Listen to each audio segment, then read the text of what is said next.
In 2007, the Maruzza Foundation created an award in honor of the true pioneer of palliative care in Italy, Vittorio Ventafridda. The aim was to encourage excellence in palliative care by acknowledging the so-called champions, people who have distinguished themselves through their actions or work in the children's palliative care sector. I'm very glad to say that the winner fully meets this criteria. The Foundation's Board of Trustees has decided to present the Vittorio Ventafridda Award 2022 to Natasha Pedersen.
I'm shaking, but I'm allowed to do that now.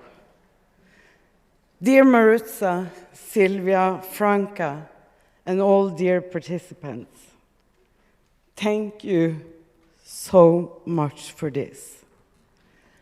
I would like to make use of the opportunity to say some words.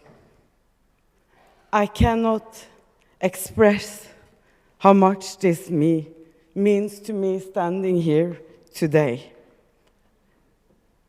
This award means a lot for our continuous work in Norway, and most of all, the realization of the House of Andrea, Norway's first children's hospice and palliative care center.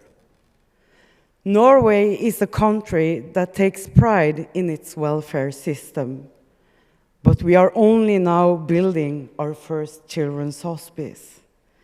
That's why we really mean it when we allow ourselves to say that we are building history one stone at a time. And I want to thank my entire team for taking part in it.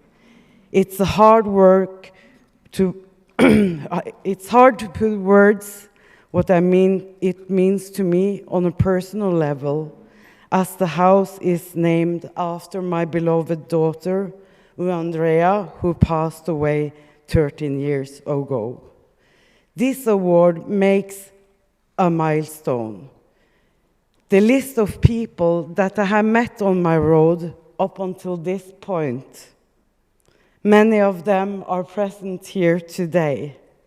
They have helped our cause in their own unique way, but I would like to mention a few particularly.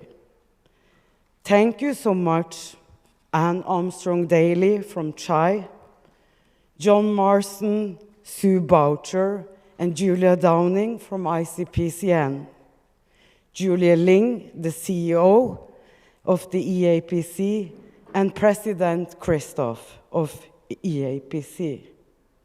Katrina McNamara and the staff of Together for Short Life, Lizzie, and of course, a big thank you to Maruzza Foundation, Sylvia and her amazing colleagues. Some of them I have known now for many years.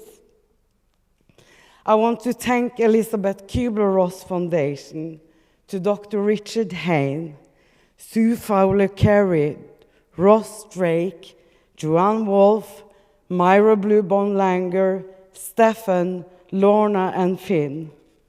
You, along with so many inspiring international colleagues, have always believed in me and always supported me. You have contributed with your knowledge and true passion. Your eagerness to share and exchange experience has served as an inspiration, motivation, and guidance. For that, I'm truly grateful and blessed. Amongst all my other international colleagues, I want to thank my colleagues in Germany, Melanie and Norbert at Regenbogenland, and Sabine Kraft, Anthony Foxet, Anja Hermans, and friends at Kinderhospice Sterntaler. We have learned from you all, and that has meant a lot for the Norwegian Association for Children's Palliative Care.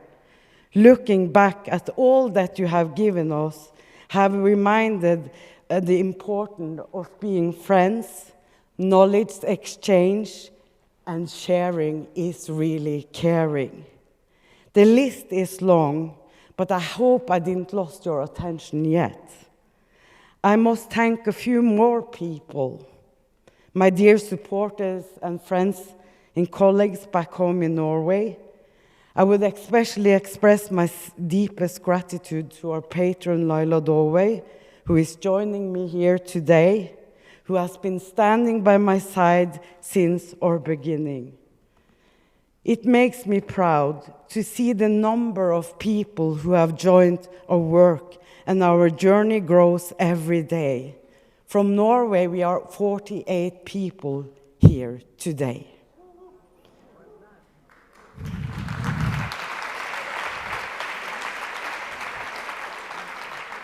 We have to walk the road together, but my road has been filled with both pain, tears, and what feels like an infinity amount of work over the years. At the same time, all of you have contributed to this to make the road easier.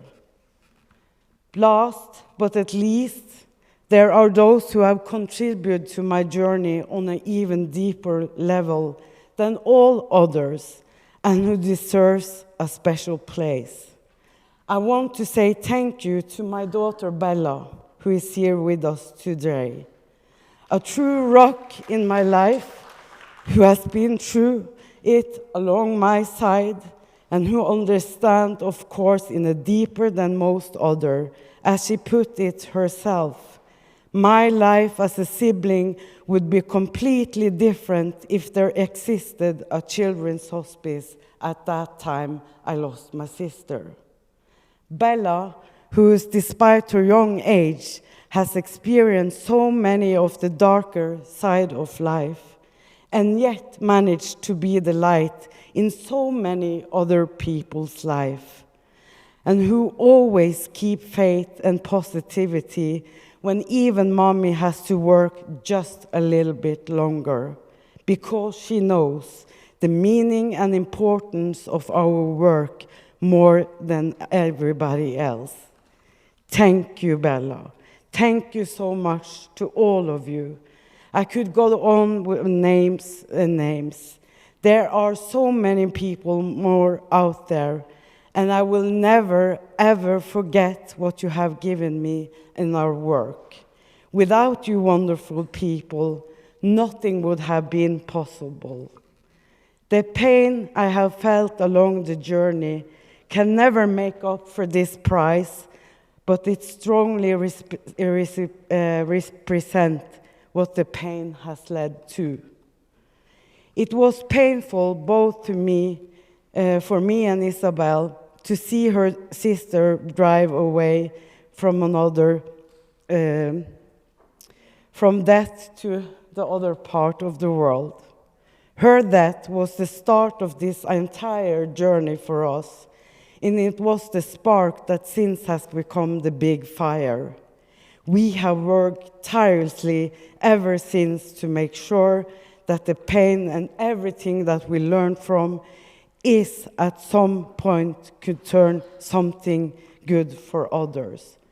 Both of my daughters, Andrea and Isabel, are my guiding lights along the road. And I pray that they always will be guiding me further on. And I also thank to my wife, who is back home in Norway, for always being my safe haven. Dying children are and should always be our true teachers and give us the lesson for us to learn from. Thank you, Maruzza and Sylvia and the rest of you.